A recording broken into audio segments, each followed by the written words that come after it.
Yeah. Hold on. I'm gonna do a video for TikTok. Or do something on my camera. Here. I'm gonna stream on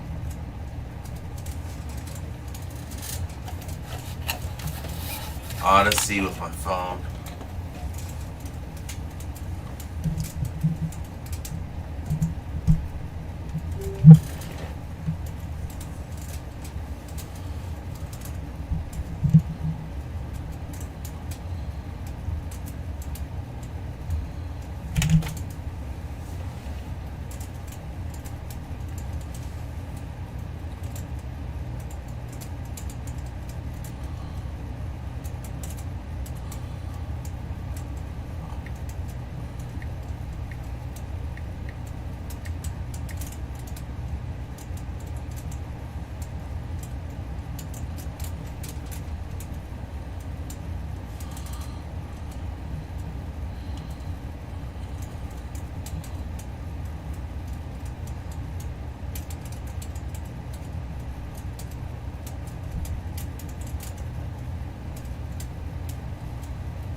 There.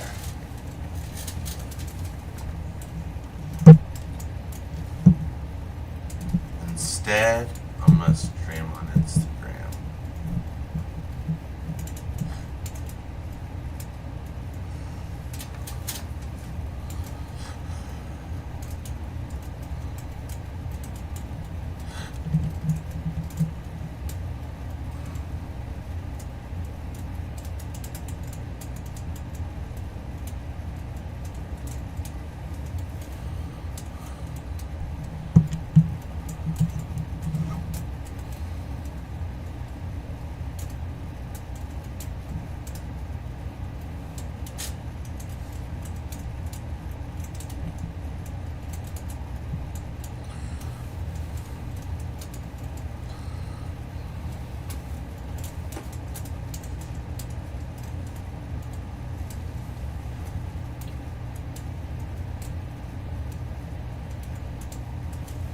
All right.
Hey, Jonathan.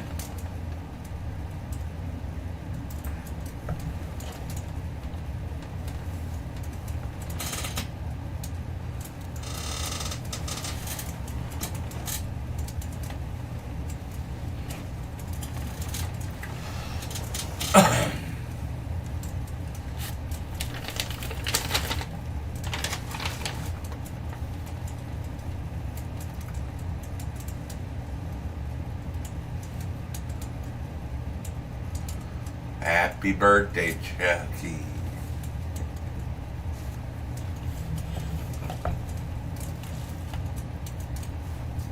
Happy birthday, Chucky. Do you know Jonathan, Joel?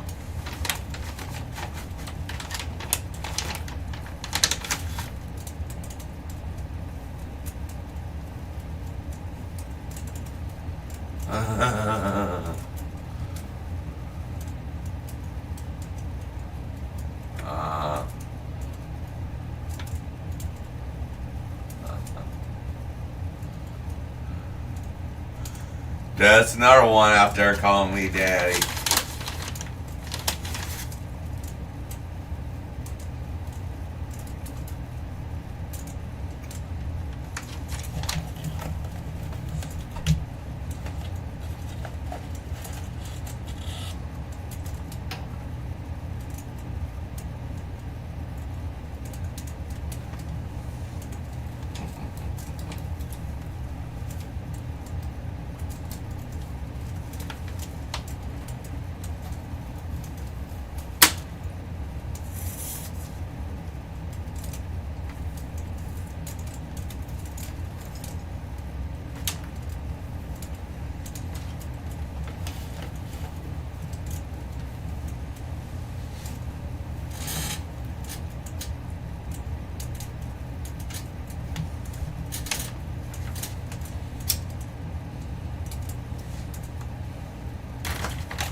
Not yet.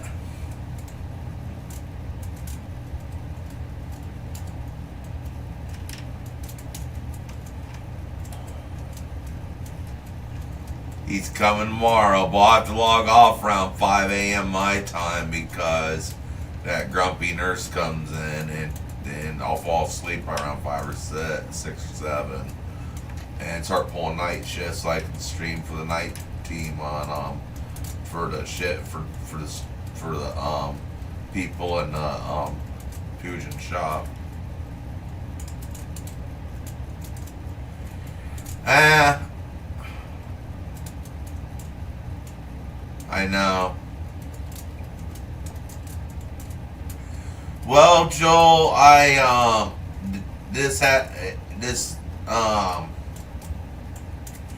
don't worry. I had to find people that were, kind of like, what do you call it?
So I'd have orange juice and goat cheese or a snack.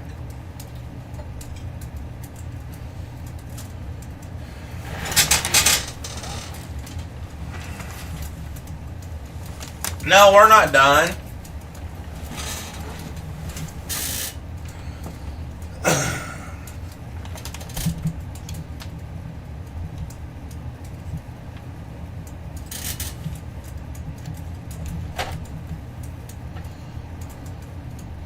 Okay, Joel, that's true. You always got a point.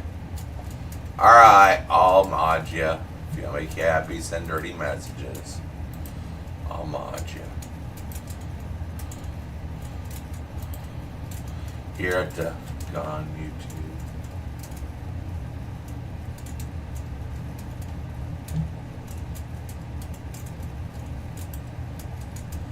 Hold on.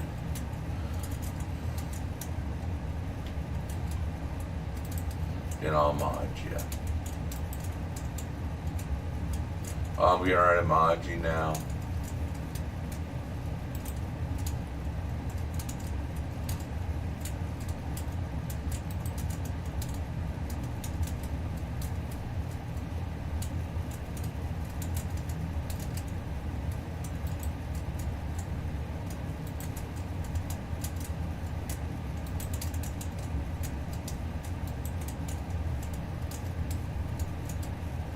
There you go, Joel.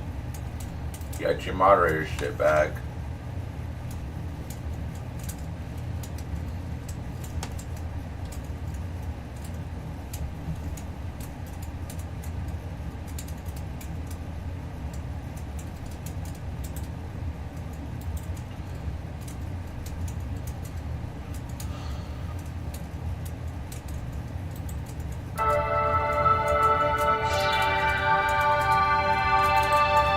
Welcome to the Liberal Hive Mind, a channel solely focused on exposing the abundant hypocrisy of the left. Oh boy. You know, it feels like Democrats are out there in the wild doing their corrupt things, and Elon Musk is just lurking in the shadows, like a panther in the bush, just waiting for his time to pounce. And that's obviously why they're panicking to the extent that they are, because Elon seems to be onto something. And according to him, it implicates them directly. Things are getting real, folks. Elon just went on Jesse Waters' show on Fox News and basically accused the entire Democrat machine of running a giant scam, funneling billions of dollars through fake NGOs, enriching themselves under the guise of charity. In other words, getting filthy rich off your tax dollars. And now, of course, we know this is nothing new, but initially, it was mostly speculative. It was a theory, that's what we thought was happening. Well, now, according to Elon Musk, he seems more to be confirming the theory and taking it to a whole other level. He's calling for arrests, talking about criminal referrals, possible prosecutions coming down the line. It's no longer just a meme, folks. It's not just an open secret where everybody just accepts there's corruption in Washington. Elon Musk has access to everything. They have the receipts, and it seems as though they're tracking where the money is going and whose pockets it's lining. In other words, things are getting real. Let me show you guys exactly what's going on. We got some stuff to get into, so let's roll the tape. Alright, folks, so take a look at this Jesse Waters interview.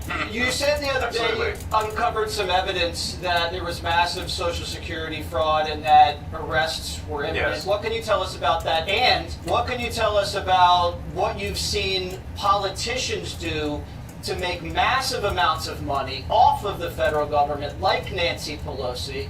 There's really so much for it. It's deciding what should be prosecuted first, because it's such a long list. You have to actually prioritize the list. We convey the list to the Department of Justice. The DOJ has a process that they go through to review and think about it. The wheels of justice turn slowly. In fact, obviously I have a maniacal sense of urgency. To me, when I see that terrible fraud has happened, I'm like, why haven't we arrested someone already? As the saying goes, the wheels of justice turn slowly but surely. And I think probably the person that stole 400,000 Social Security numbers, at least, maybe more, will be arrested hopefully this week. You know, with respect to the non-governmental organizations, these sort of fake NGOs, I think there needs to be a number of arrests in that regard as well, because these are fake charities where mostly Democrats always involved. There's sometimes a Republican in there, because they sometimes throw the Republicans a bone to say, hey, be quiet about this. That's where you start getting the uniparty thing going on. It is overwhelmingly to Democrats. They give these give billions of dollars to NGOs run by Democrats that then go through a whole network of additional NGOs NGOs. It's a giant money laundering scheme. Really, at this point, I think the word NGO and money laundering is almost synonymous. I guess it's finally reached that level where Elon Musk is now saying there needs to be a number of arrests. He also mentions one case where someone supposedly stole over 400,000 social security numbers. Now either Elon Musk is the biggest grifter known to mankind, and he's just pulling our freaking leg. He's setting up the biggest case of blue balls ever known to mankind, just messing with us, and there's nothing to anything that he's saying, or we are about to see the biggest shakeup in Washington in modern history. As of now, it's pretty hard to make a prediction. I guess time will tell, and that's basically the same thing he's saying. The wheels of justice turn slowly. But like I usually say, you gotta look at people's track records, and Elon Musk, for the most part, has been a man of integrity. He won me over with his acquisition of Twitter, and then releasing the Twitter files. So for now, I'm gonna give him the benefit of the doubt. He seems to be genuinely onto something, and he also seems to be asking the right questions. Like this. There is a massive amount of corruption, but it is circuitous. So what happens is there's money that, obviously it's your taxpayer money, that is then sent to various government organizations who then send it to NGOs, which an NGO is a non-governmental organization, but obviously if it's a government-funded non-governmental organization, it's just an organization, it's just government. And effectively there's a giant fraud loophole, which is that the government can send money to an NGO that is then no longer governed by the laws of the United States. So they'll send the money overseas to one NGO, then they'll go through a bunch of them, and then I'm highly confident that a bunch of that money then comes back to the United States and lands in the pockets of the people you just mentioned. But it is a circuitous route. It's not like it doesn't go directly, but let's just say that there's a lot of strangely wealthy members of Congress where I just can't, I'm trying to connect the dots of how did they become rich? Well, earning, I think at 20 million if they're earning 200,000 a year. It sounds, nobody can explain that. So something's, we're going to try to figure it out and certainly stop it from happening. Somehow, these public servants, who are making less than $200,000 a year on paper and salary, in a matter of less than a decade, balloon their net worth in the tens of millions. I wonder how that works. Must be a lot of wise stock picks, huh? It's obviously a corruption racket, but now that racket seems to be at risk with total and utter exposure. No wonder these politicians are absolutely seething. And actually, speaking of seething rage, enter young Democrat Representative Maxwell Frost, possibly one of the dumbest people to ever get elected to the House, who recently said something that I find not only stupid, but quite ironic and quite relevant here. We're all closer to being on the streets than having a bank account that looks like his. How do you think he got to where he's at? I have people who come up to me and say, Maxwell, why would they be stealing? Elon Musk is already the richest person in the world. He has enough money. The question is, how do you think he became the richest person in the world? This guy's throwing a complete tantrum, claiming that Elon Musk is rich because he steals from people. Excuse me? The guy who sells you a car that you choose to buy, sells you a product in a consensual transaction at market value? That guy's the thief? Meanwhile, these swamp dwellers, who grift money from their fake climate justice NGOs, who pocket millions of dollars through backdoor deals and insider trading, they're the heroes who are fighting the thief? Projection on frickin' steroids. It's obvious they're so frickin' mad, they're seething, because Elon Musk is coming for their grift. He's coming to shut down their racket. He's shining light on the dark little corners of Washington. And maybe, just maybe, Mr. Maxwell Frost here, a young representative, a new Democrat, maybe he's just terrified that Elon Musk might actually fix it before he can cash in on the Democrat money funneling grift. Just based on the unhinged reaction that we're seeing from these Democrats, I'm starting to genuinely believe that that's the case. They pretend as if they're fighting a righteous cause, but I don't see righteousness on their face. I see fear and panic. It's the elite political class realizing that someone now with brains and balls, and of course a massive platform, is coming in to wreck their party, putting their entire house of cards at risk. And so far, he's not doing it with vague accusations. No, he's presented receipts, he's presented data, and apparently now the investigations are underway. Like Elon Musk said, the wheels of justice are turning, baby. Maybe slowly, but surely. So anyways, big accusations coming from Elon. He's sticking to the theory of money laundering, and now even taking it to the next level, saying that arrests are likely around the corner. I guess they're tracking down the money through these web of leftist NGOs, trying to figure out exactly who's profiting here. In other words, things are about to get real interesting. Anyways, that's pretty much what I got for you guys on this one. Hopefully you enjoyed the video. If you did, make sure to leave a like and possibly subscribe. Thanks for watching, and I'll see you on the next one.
Joel.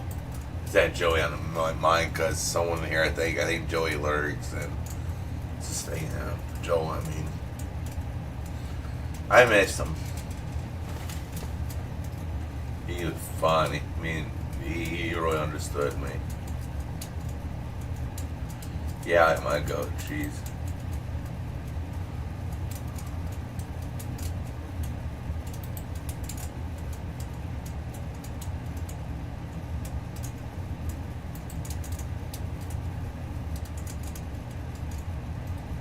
Hold on, guys. Yeah, I remember Joey used to be on here. I was wondering how he's doing these days. And I meant to say Joel, but Joey came on last accidentally. Sorry, I'm a little high. Just misspoke.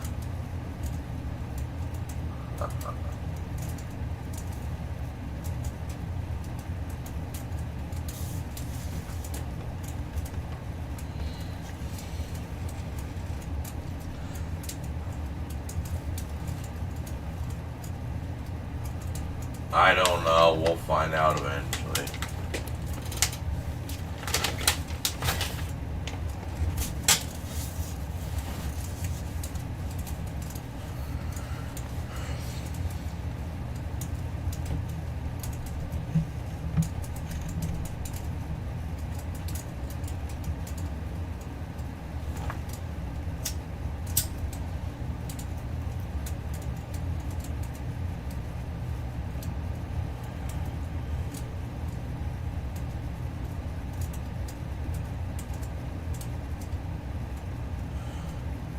Yeah, I think so. I heard from Putin that Scuffed is doing some bad stuff to him, got his address and stuff, and is doing some really messed up shit to him right now. Scuffed got Joey's address. Flexburger, you know what to do. Homie time. Homie time, that's all I'll say, you know what I mean? Since he Well, since that's the last straw when you attack, when one should be on aim, attacks Joey. Just an innocent person.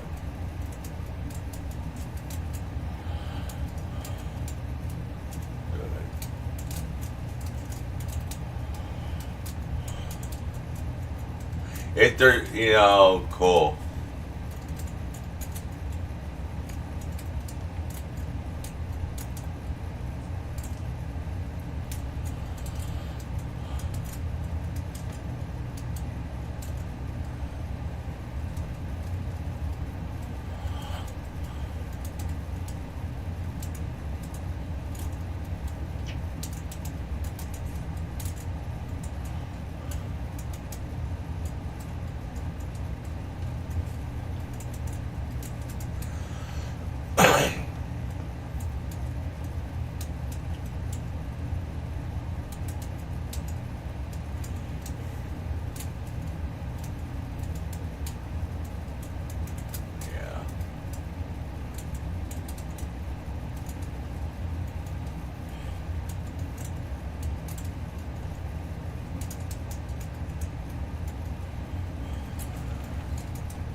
Flexburger, I'm Irish and you're black and we're both enslaved here in America. Just remember that. You're black, you're African American, and I'm Irish and we're both enslaved in this country. We need our reparations now. So all the German gals and studs ought to come up and service us. I'm calling it Irish Lives Matter. Justice for the Irish persecuted.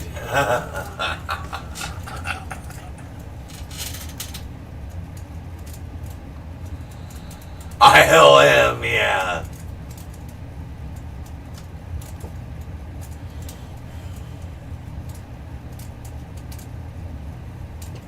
Yeah, emos lives matter.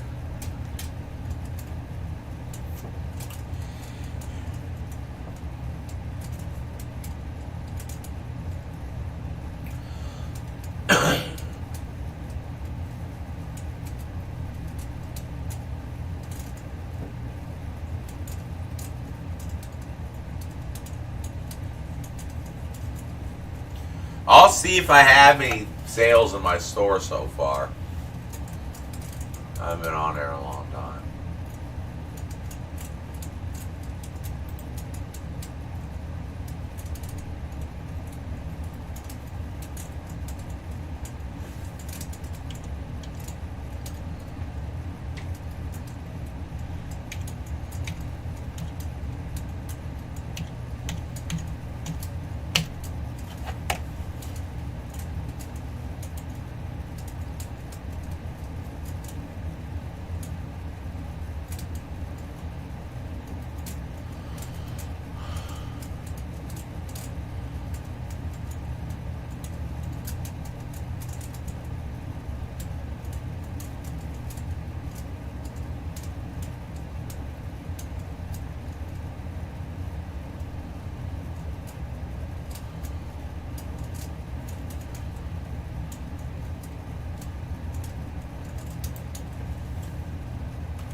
$14.46 for a payout someone bought from my store. PayPal.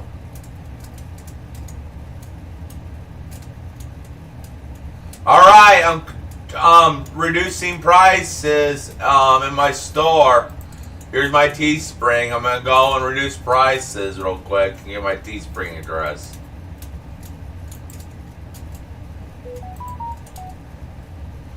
Hey Flaxburger, can you send me some money on Cash App?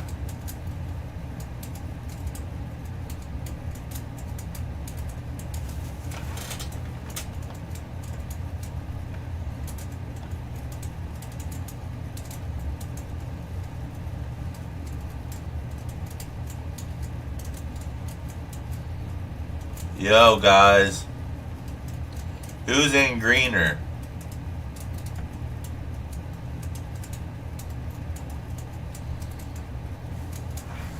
I'm American. Guys have Irish descent. We're joking about that because the Black Lives Matter. Hey, we were pushing around for harder than that.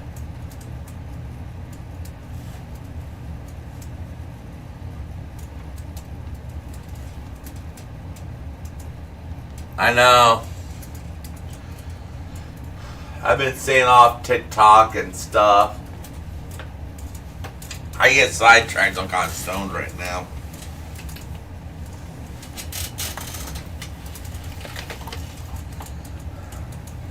TikTok doesn't like me smoking on streams. I stream on Instagram. They had no problem with it. But TikTok, it was getting hectic because they didn't like me smoking on stream for some reason. I used to smoke all the time on stream, and all of a sudden they stopped allowing it. My smoking helps you process things.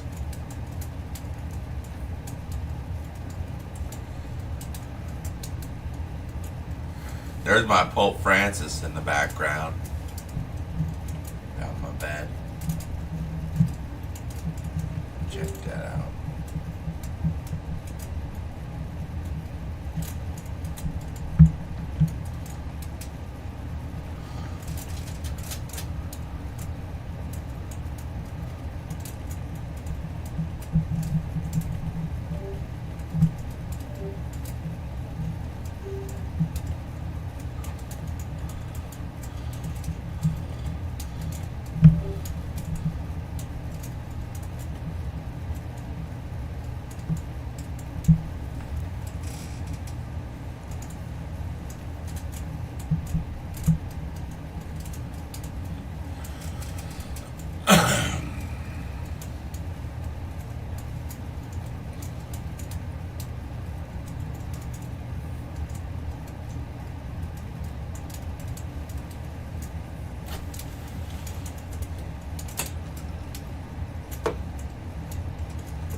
Hey Google, how much does a pack of Marlboro cost in Montana?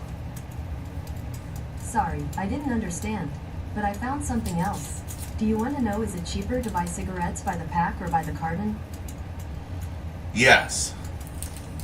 On the website moneytalknews.com, they say, cartons will always be cheaper, but not always by the same amount. Check your local store for details. Of course, buying a carton means you're not quitting for at least 10 more packs. That used to discourage my friends and me, but it does save money.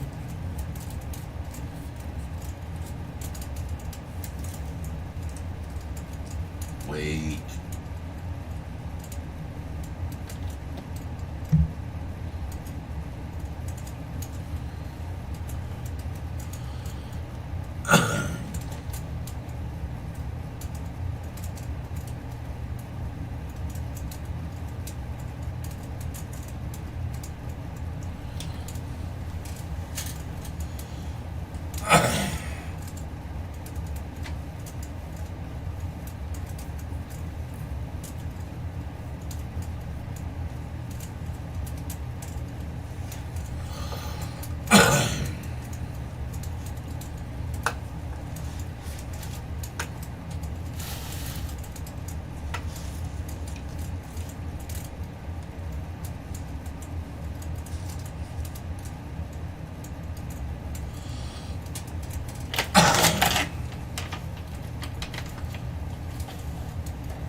You know, this Odyssey's kind of like the old school YouTube, like 2006, 2007, in a way. Reminds me of like 2005, 2006, 2007, 2008.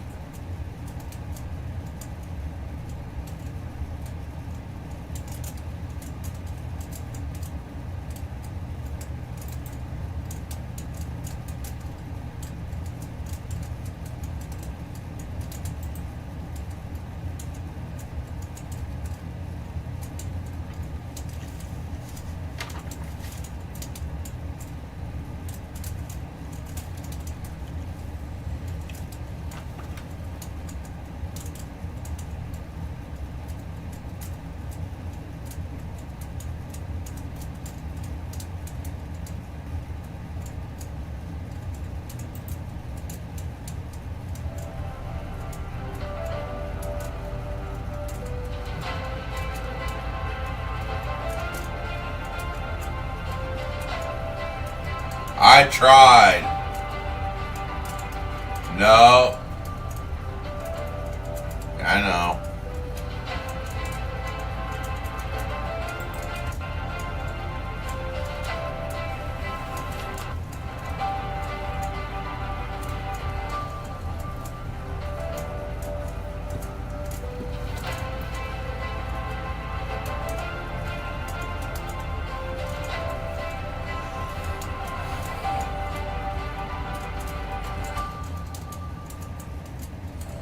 I tried streaming. They banned me within 10 minutes. Remember that, Pujin?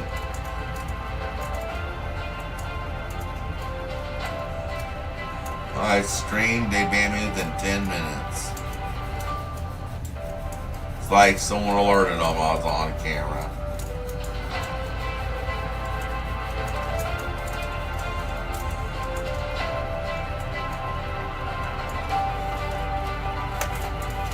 CIA immediately filed what's called a crimes report against me with the FBI, saying that I had disclosed classified information in the media. The FBI investigated me from December of 07 until December of 08, and then sent my attorneys something called a declination letter, declining to prosecute me. They said that I hadn't violated the law, and they just moved on. 3 weeks later, Barack Obama becomes president. You want glowing skin, healthy joints and nails without breaking the bank?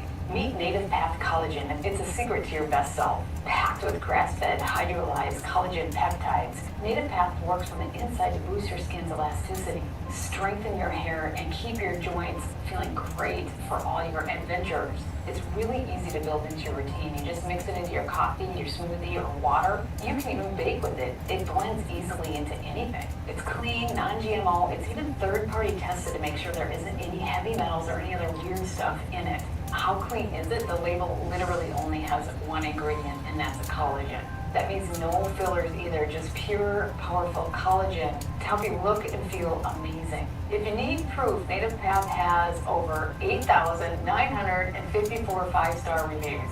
They've sold over 5 million jars of this stuff. People really like it because they feel the difference and customers keep coming back. You can see why Native Path is America's #1 trusted collagen. And you can try it today. There's a special bundle offer where you get 45% off. It's not available with their regular website.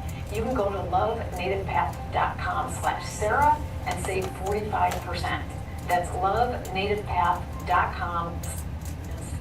A more modern world. How do we maintain our humanity and do it in a way that's more peaceful and pro-human, where people can be happier and healthier? And I know that's something that a lot of people talk about and think about, but we're entering into a different world where the technology is so different than the past that you have to think about it differently. We're in a more global environment as well. And you know, maybe Cliff High is right in that what he said, this is a promising thing. As the alien agenda becomes exposed, humans will fight less. And that's his prediction. I hope he's right. He's a friend of mine. I love Cliff High. And I love this prediction that humans will be fighting less because they'll be focused on other things. That would be fantastic. Anyways, before we get into this, I want to pitch my Substack to you. If you go to sarahwestfall.substack.com, you will find stories. I post about every other day. I write stories and I publish notices of new shows, and then I also do some exclusives as well. For example, I just posted up there a show that I did with John Mark Dugan from 2018, I believe, where he talks about having all the Epstein files. And because the Times of London tipped off, actually I think the FBI tipped off MI6 or MI6, but regardless, MI6 tipped off the Times of London that John Mark Dugan had all the Epstein files and tapes, and that he was keeping them because he was in Florida in Palm Beach County, and the investigators that were working on the Epstein case had him keep the files because they didn't trust that the files wouldn't be destroyed. So he has them, and he came on my show. It was the first interview that he did, coming on my show talking about what was in these files. So I have that as an exclusive for my Substack. You can go to sarahwestall.substack.com and see that. And I also want to say for John, he has a new show. Here's where else I'm posting my videos late, and I'll turn off my stream, and I'm on this side here. TV, and we'll have the link below, and then also I'll show his you. name during the show, and you can go check that out. He also has Here's my thing, my a new channel. Substack as well, and I'll have a link below to that. Okay, let's get into this really interesting conversation that I have with John Kiriakou. Hi, John. Welcome to the program. Thank you, Sarah. Appreciate you having me. I've been wanting you on my program for a long time now. You are a legend in whistleblowing. Here, CIA go my world. channel here. You are, and you came to prominence during what, 2014, 2013, when you blew the whistle. 2007 was when I blew the whistle, but then 2012, the Obama administration arrested me. That's when you really, I mean, you were blowing the whistle on torture that was going on, and then they arrested you, and then they ultimately put you in prison. Can you talk a little bit about that? Yeah, sure. So I blew the whistle on the CIA's torture program in an interview on ABC News in December of 2007. As you might imagine, the CIA immediately filed what's called a crimes report against me with the FBI, saying that I had disclosed classified information in the media. So the FBI investigated me from December of 2007 until December of 2008, and then sent my attorneys something called a declination letter, declining to prosecute me. They said that I hadn't violated the law, and they just moved on. 3 weeks later, Barack Obama becomes president, and he names John Brennan as the Deputy National Security Advisor for Counterterrorism. John and I always hated each other. And I had no idea that John asked Eric Holder, the Attorney General, to secretly reopen the case against me. So over the next 3 years, my phones were tapped, my emails were being intercepted, teams of FBI agents were conducting surveillance on me, and then in January of 2012, 4 years after I blew the whistle, they arrested me and they I'm eating healthier now. We've got that including kefir. 3 counts of espionage coming out of that ABC News interview.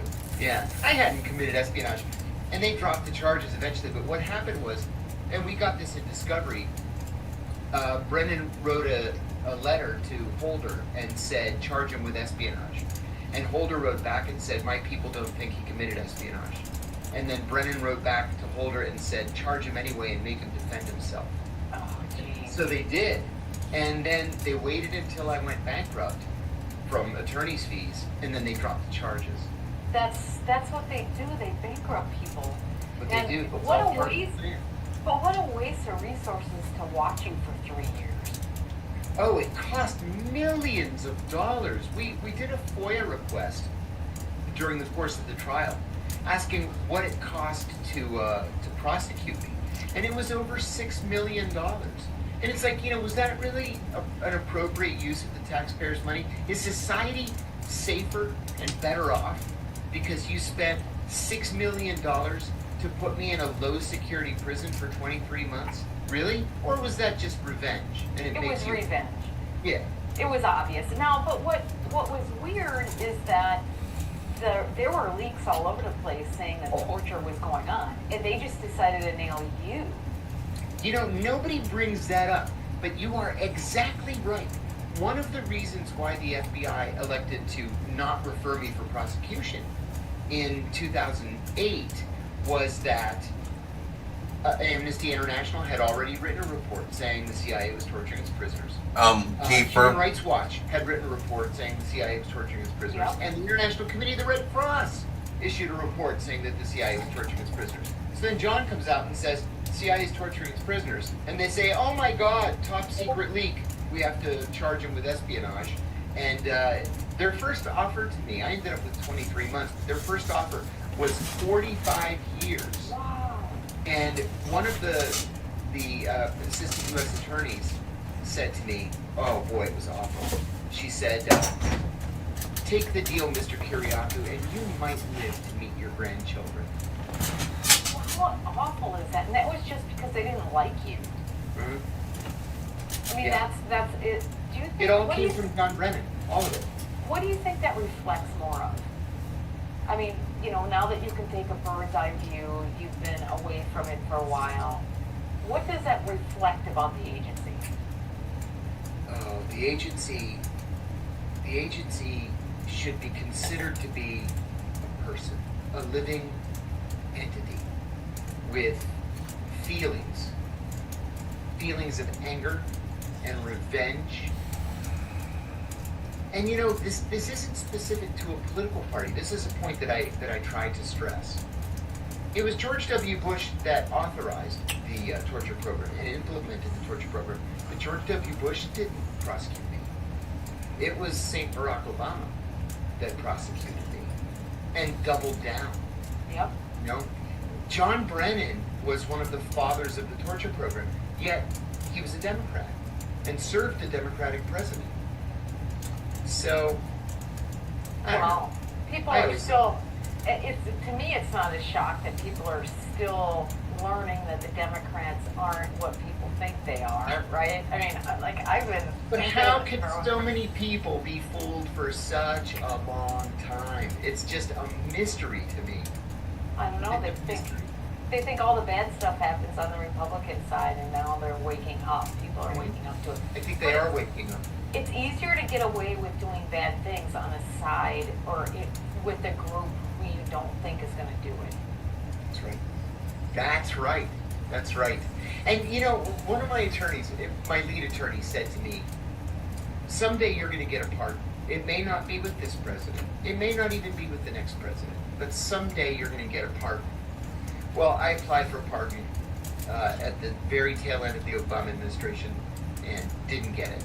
There's actually a story there. I applied under Trump and was told specifically that Mitch McConnell killed my pardon. And then I applied for a pardon with Biden and had the support of Hunter Biden's godfather, who, you know, has this close and abiding personal connection to Joe Biden, and didn't get it. And then finally somebody said, No. no Democrat is ever going to pardon you, because then it's pointing the finger at Barack Obama. And nobody would ever have the guts to do something like that. It's going to have to come from a Right. Republican. It has to come from a Republican. And you know, this is an important point. I'm glad you just said that. Because I've come around to the notion that the ideological spectrum is not a straight line from left to right. It's a circle. And at one point, it meets. And so many Americans fool themselves when they think, well, you know, one party's good, the other party's bad. No, there are a lot of issues on which we can agree. We just choose to fight instead. And that's why I'm not just independent, I'm an independent. And, you know, on my own website, somebody sent me an angry email. They unsubscribed and sent me a very angry email. When did you become a Trumper? And I said, I'm not a Trumper. I mean, I guess I can be on individual issues, and I side with the Democrats on individual issues, but to just decide that one party's better than the other, or one candidate is better than the other, that's just foolishness. That's not the America we live in today. Well, and the think that all people can be put into two camps? Yeah. With all of these issues? What? It's like, really? Oh my God. All the way into the first half of the 20th century, we had multiple viable parties. I just finished reading one of many Abraham Lincoln biographies. And one of the things that struck me was into the 1880s, there were like 6 viable political parties. 6 different political parties represented in Congress. We had cabinet members like Solomon P. Chase, who was the Secretary of the Treasury, the Governor of Ohio. He was a member of 4 different political parties just in the 1860s. Every time he had a falling out over some issue, he would just move to a different political party. And you could do that back then, and it was like, oh yeah, okay, well that's normal. Well, And- I'm not yeah, a supporter of the Chinese Communist Party, but when I was in China, somebody made an argument, and I'm like, that kind of makes sense, that everybody has to belong to this one party, and then once you belong, then it's like a free-for-all on all the issues. And then you're not like beholden to anything. And I'm like, well, that kind of makes sense. You know what I mean? In an odd way, it does make Yeah. sense. I got my Greek citizenship in 2000, whatever it was.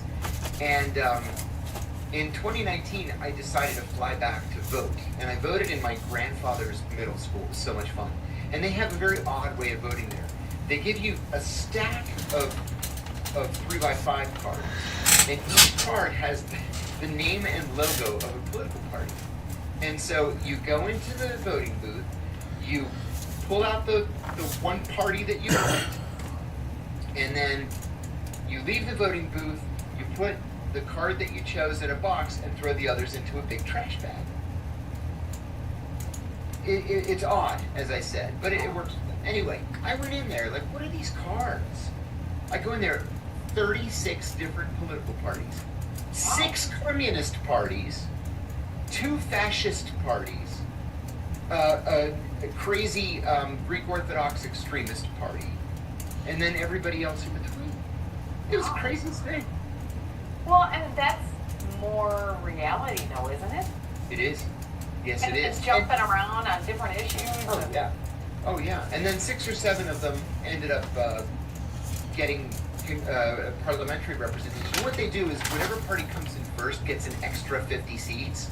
So there's always a majority party. You're not paralyzed by coalition governments. It works. And people feel free to speak their minds. That's the important Their thing. impression. Our freedom of speech has been considerably suppressed because of this two-party system, hasn't it? I agree completely. You know, we've adopted, in certain respects, the British parliamentary, or any parliamentary system, in that you are not free to vote your conscience anymore. When I first came to Washington, I'm embarrassed to say how long ago it was. I came here 42 years ago to go to college. And there were liberal Republicans, and I mean liberal Republicans like with 100% liberal ratings, and conservative Democrats with 100% conservative ratings. And they were free to just vote any way they wanted. Now, some of the conservative Democrats wanted to be Democrats because the Democrats controlled the House of Representatives, and that way you could rise through the system of what do you call it? The hierarchy, the ranking. Yeah, of the right. party. And become a committee or subcommittee chairman. Yeah.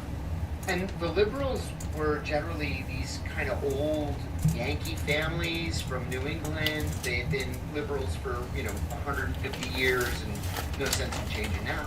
And that's all gone, all of it. There are no liberal Republicans. There are no conservative Democrats. And when you go to vote on a measure, you are told by your party whip which way you're voting. Yeah, Whether so you it's like- it's not even like you are anything anymore. It's just the party. Yeah. And these Democrats, now Republicans, you'll see some that will vote differently. Yes. But Democrats, almost 100%. not a chance. It's That's not, right. you're not even a person. You could just vote anybody at that point. That's it. They're just robots. They just do as they're told. Yeah, I Which mean, what's the think is a real point? shame. Yeah, I'll give you an example. Go ahead. This is something that bothers me very much. It's the vote on the debt ceiling. So when there's a Democratic president, almost all Republicans vote against increasing the debt ceiling. We've been told our whole lives that wrinkle cream is the best way to look younger.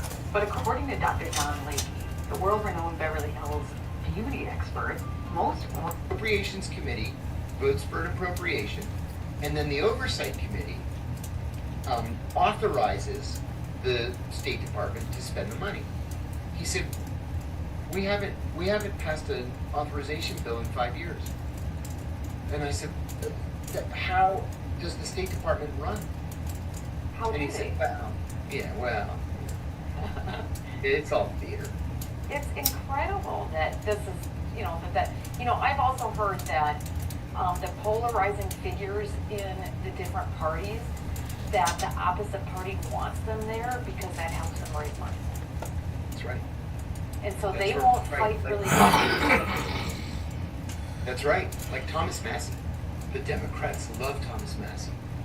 I've been to a couple of baseball games with him. He is we have a friend in common, and we're all baseball fans, so we've been to a half dozen games. He is an absolutely lovely human being. And he's one of those very rare people, like he was picked right out of the 1980s and put down in today's Congress. He's one of those people who votes one way or another on legislation because, imagine this, because he thinks it's the right thing to do. I know, he's very rare. Very rare, and I cannot name a Democrat who does that. I can't name another Well- Republican besides Massey. Well, Rand Paul will do it a little bit, but Rand Paul he's- do it a little bit. I'm glad you said that. On the big issues, I'll tell you another thing. When Donald Trump chose Gina Haspel to be the CIA director, the Washington Post called me and asked me if I would write an op-ed for the Sunday paper in opposition to Gina Haspel's nomination. I said, of course. So I wrote this piece. It ran in the Sunday Post. And I get a call around 10 in the morning from Rand Paul. And he says, can you come to the office and help us strategize as to how we defeat this woman? I said, I'll be there in 20 minutes. So I jump in the car, I speed up to Capitol Hill, go to Rand Paul's office. It's him and 4 senior staffers. He's got a whiteboard in the office, and he's writing these notes and lines and arrows, and he's writing names of senators who might be willing to vote no. And then a week later, he voted yes. Because Now, Mitch McConnell told him to. did he negotiate some deal behind the scenes if I vote yes here, or did he do it because he was told to? Yeah, he was told to do it. Wow. It's a See, shame. it's a shame because then what's the point? Yeah. You have you're not anything at that point. Well, let's get back to your greatest knowledge. I know you probably have knowledge all over the place based on working, in Washington, D.C. in so many different areas, but working for the CIA for so long, what do you think about the way the CIA now is being exposed, where people are starting to figure out that the CIA are involved in, coups all over the world and creating wars, and it just fiasco after fiasco? Yeah, and this is not a new development. The CIA's very first covert action operation was in 1949, only a year and a half after the CIA was created, in which they essentially stole the Italian election. What they did, and it was kind of, school kid stuff, is they were really, really afraid that the communists were going to win. The communists were ahead in the polls. So the CIA sent the Christian Democratic Party, the Conservative Party, $150,000 in cash, which in those days was, $2 or $3 million. Yeah. And they used that money to pay off journalists to write anti-communist articles. And then the conservatives won the election. That's kind of cute in today's vernacular. Yeah, that's not a big deal It's not a compared big deal. to. Although No. it's still corrupt. It This is. is coming from the government, and we saw them infiltrate in mass in Yeah. the media. But they didn't put a bullet in the back of somebody's head like they That's did right. only 7 years later. And, you know, we've all heard stories, for example, about Iran in 53, Guatemala in 56, the Dominican Republic in 58, any number of African countries through the 1960s and into the 1970s, Chile in 73, Greece from 67 to 74, Iran again in 79, and they've never gotten it right. There's just not a way to overthrow a government and not have bloodshed and what the CIA claims to fear most, which is blowback. Blowback means unintended consequences. And it's unintended consequences pretty much every time. Every single time. And it's like, this is a lesson that they don't get. And yeah, I'll tell you something else. The day before we invaded Iraq in 2003, my job at the time, I was the executive assistant to the CIA's deputy director for operations. And I was intimately involved in the planning for the Iraq War. So the day before the invasion, we have what's called a Principals Committee meeting. The Principals Committee is, normally it's chaired by the president, but the president was unavailable that day. So that day it was chaired by Dick Cheney. And it includes the National Security Advisor, it was Condi Rice, the Secretary of State was Colin Powell, the Secretary of Defense was Donald Rumsfeld, the Chairman of the Joint Chiefs of Staff, the Commander of CENTCOM, Central Command in Tampa, which had jurisdiction over the Middle East, and there were a couple of other people from the NSC, and all their note takers. So the principals are all sitting at their tables, the note takers are just behind them, just behind their shoulders against the wall. So George was at the table, George Tenet was the CIA director, and I was sitting behind George. So Cheney starts off the meeting by asking General Tommy Franks for an order of battle briefing. I always hated order of battle briefings because they're so friggin' boring and I don't really understand them. And they have this map and they say, well, the elements of the 1st Army Corps are here and they're moving over there and we've got this unit of the 10th Cavalry Division and it's, okay, I don't care. Just tell them to start fighting, you know, at midnight or whatever the order is going to be. I don't care where they happen to be standing when they launch the war. So he's given the briefing, and then at the very end of it, he says, and these were his exact words. He says, "If all goes as planned, we can be in Tehran by August." And very discreetly, George turns off his microphone and he turns back to me like this, and he says, "Did he say Baghdad or did he say Tehran?" And I said, "He said Tehran." And George said, "These people lost their minds." And then he turns the microphone back on and just sits there. And then the last briefing was given by the senior director at the National Security Council for the Middle East. I'll never forget it. He said, "The moment we cross that border, they're going to throw flowers at us." And I said to George, do these people know nothing about the Middle East? Do they know nothing about history? And he said, yeah, they know nothing. So did they throw flowers? No, they threw IEDs and hand grenades and, you know. Of course, Yeah. yeah. That's what happens.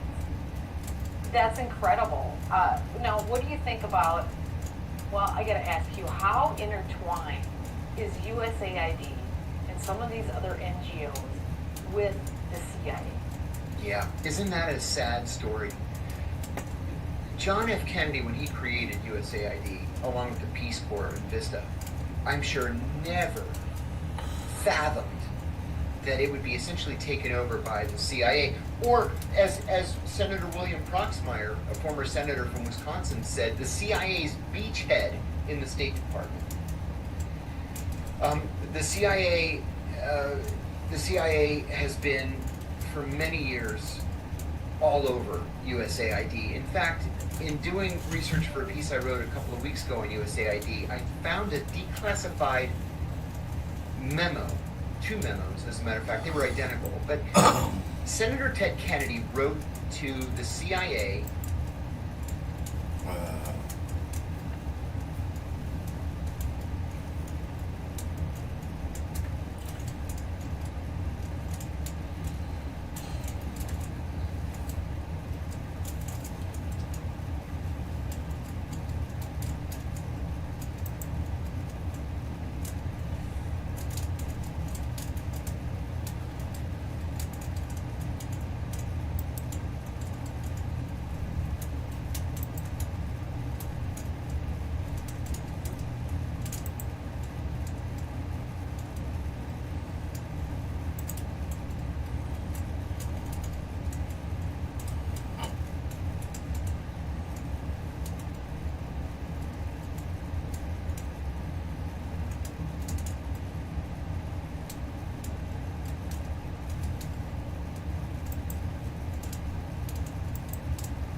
Well, I'm going to try going live on Fish Tank for a while.